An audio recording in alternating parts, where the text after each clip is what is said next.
Hello and welcome. In this episode, we're going to answer the question, how does the Earth move?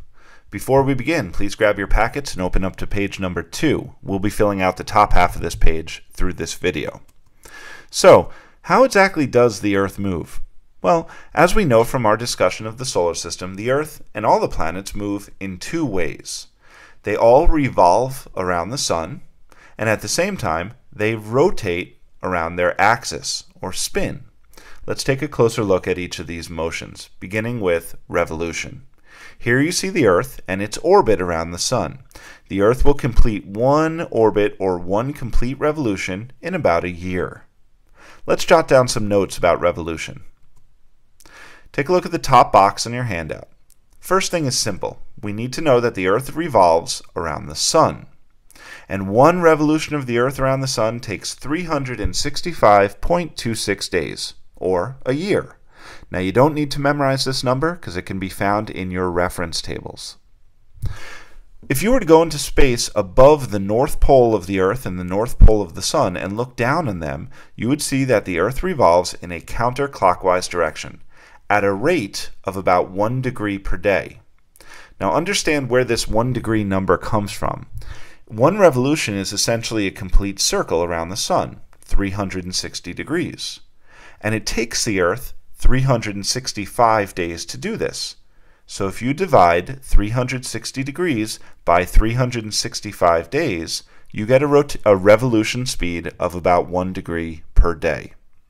Now, the revolution of the Earth has some major impacts on us, and these include all yearly changes.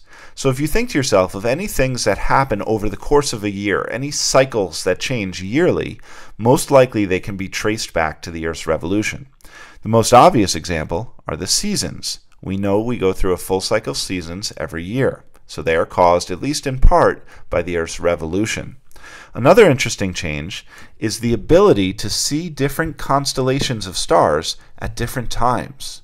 If you go outside from New York in the winter, you will see the constellation Orion, but in the summer it's not visible as the Earth has moved. Let's draw a quick sketch with the Sun in the center and the Earth on the side and the Earth's orbit. Be sure to include the arrow showing that counterclockwise motion. Let's talk about rotation for a moment. Rotation is the Earth's spin on its axis. We complete one spin every day. Let's jot down some notes about rotation. So the Earth rotates or spins around its axis of rotation. Now the axis of rotation is this imaginary line from the North Pole to the South Pole, around which we spin. One complete rotation takes 23 hours, 56 minutes, and 4 seconds. But you could leave off the 4 seconds. Essentially, one rotation is 1 day.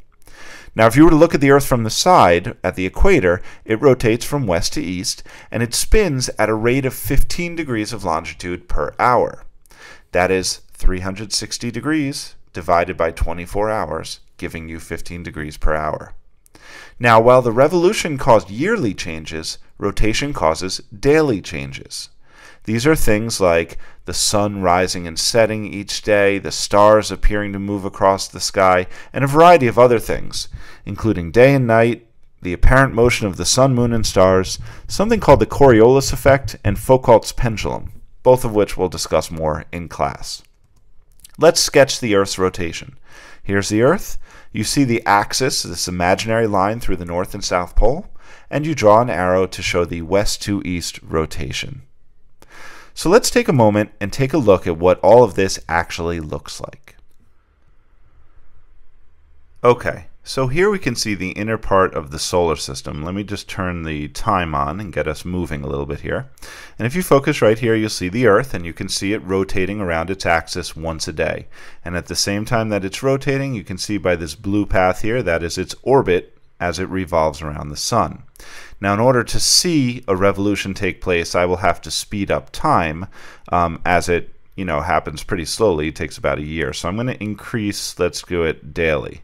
And here you can see the Earth spinning once a day, very quickly here, as it is revolving around the Sun. Also notice some things we learned earlier on, which are that the planets closer to the Sun, like Mercury and Venus, take less time to orbit, while as you get further out, they take more time.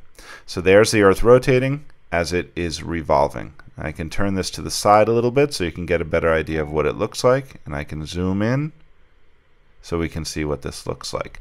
Now as the Earth comes around the backside of the Sun here, I will slow it down so we can get a closer look at what the rotation actually looks like. So I'm going to stop it here, and we will go a little bit slower.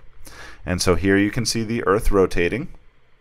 And it is, though it doesn't look like it, it is still revolving around the Sun, but remember it's only moving about 1 degree of the complete orbit per day, so it's not a very noticeable motion.